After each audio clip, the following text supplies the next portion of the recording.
পাগলার মাজার ভাঙতো যায় কিন্তু পাগলা মসজিদের টিহা নিয়ে খায়। কথা কোন ঠিক না বেটে? লেংটি ফলালে লেংটি লেংটি। আজকে তো আমরা যারা ইসলাম পেয়েছি একমাত্র ইসলাম ধর্মের কাছে হিন্দু খ্রিস্টান বৌদ্ধ অন্য ধর্মের মানুষগুলো আমরা কাছে নিরাপদ। কথা বলেন ঠিক কিনা? আর যারা মাঝে মাঝে মন্দিরে আক্রমণ করে, যারা মাঝে মাঝে মাজারে আক্রমণ করে, মসজিদে দখলদারিত্বে তাণ্ডব লীলা চালায়, তাদের কাছে ইসলাম নিরাপদ না, তাদের কাছে রাষ্ট্র নিরাপদ না। কথা বলেন ঠিক কিনা? ইন্টারিম গভর্নমেন্টকে আমি বারবার বলেছি, আমি আবারও বলছি, শুধুমাত্র বসে বসে মিষ্টি ভাষায় বিবৃতি দিলে চলবে না, তার বাস্তব আইন প্রয়োগ করতে হবে। আর না হয় দেশটা যেভাবে দাঙ্গা বেড়ে চলছে, এই বাংলাদেশটা ধ্বংসস্তূপে পরিণত হচ্ছে। কথা বলেন ঠিক না বেটে?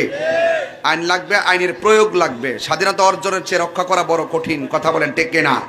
এই জন্য আপনাদের সকলকে বলবো, ইসলাম শান্তির ধর্ম। আমরা সুন্নিরা অত্যন্ত শান্তিপ্রিয় মানুষ, আমরা নবীকে বেশি ভালোবাসি।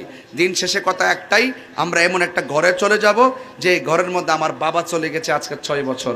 ওই ঘরটার ভিতরে বৃষ্টির পানি ঢুকতেছে, আপনার বাবার কবরে বৃষ্টির পানি ঢুকতেছে, আপনার মার কবরে বৃষ্টির পানি ঢুকতেছে, হাড্ডিগুলা বাসতেছে, কিন্তু ঘরের তুলি যদি ছিদ্র হয়ে যায়, আমরা একটা কিছু দিয়ে এই ছিদ্রটা বন্ধ করে দেই, ঘরের যেন পানি প্রবেশ না করে।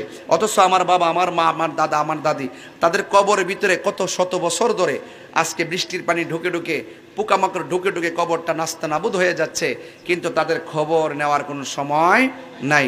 একটা কথা মনে রাখবেন, তাদের খবর না নেওয়ার সময় আপনার থাকতে পারে, কিন্তু মনে রাখবেন আপনাকে ওই ঘরেই একদিন থাকতে হবে। কথা বলেন ঠিক কিনা?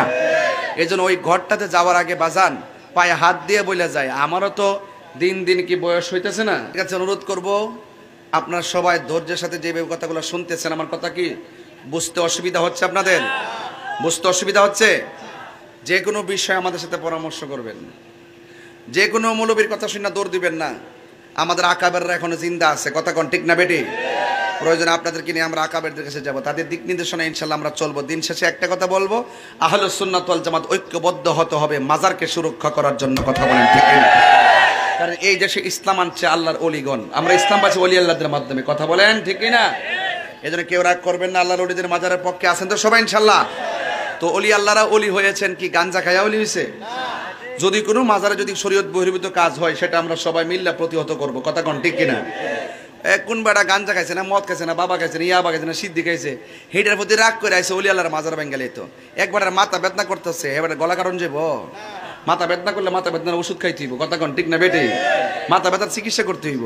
যদি কেউ এসে যদি মাজারের ভিতরে যদি অসামাজিক কোনো কাজ করতে চায়, তাহলে আমরা সবাই কি করবো? এটার প্রতিহত করব, কিন্তু অলি আল্লাহর মাজারকে ভেঙে দিব না। কথা বলেন ঠিক কিনা?